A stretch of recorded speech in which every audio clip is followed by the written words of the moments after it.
वस्सलातु वस्सलाम अला मन ला नबी बाद अम्मा बाद। इस्लामी भाइयों, अव्वले वक्त में नमाज पढ़ना सबसे अफजल अमल है, क्योंकि नमाज में ताख़ीर करने से इंसान सुस्त हो जाता है और इससे गफलत और एराज की आदत बन जाती है। सही बुखारी शरीफ की रवायत है, अब्दुल्ला बिन मसूद रज़ी अल्लाह तआला अन्हु कहते हैं कि मैंने नबी अकरम सल्लल्लाहु अलैहि वसल्लम से सवाल किया और पूछा कि कौन सा अमल सबसे ज़्यादा फजीलत वाला है। तो अल्लाह के रसूल ने फरमाया कि अस्सलातु अला वक्तिहा, अपने वक्त में नमाज अदा करना। कुल तो सुम्मा आयु, फिर मैंने कहा फिर कौन सा अमल है।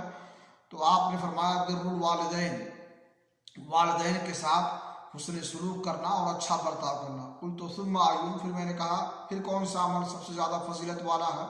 तो आपने फरमाया अल जिहादु फी सबीलिल्लाह, अल्लाह के रास्ते में जिहाद करना। अल्लाह रब्बुल आलमीन से दुआ है कि अल्लाह ताला हमें तौफीक बख्शे कि हम नमाज की पाबंदी करें और इसे अव्वले वक्त में पढ़ने की कोशिश करें। वाह खुदा अल्हम्दुलिल्लाह रब्बिल आलमीन।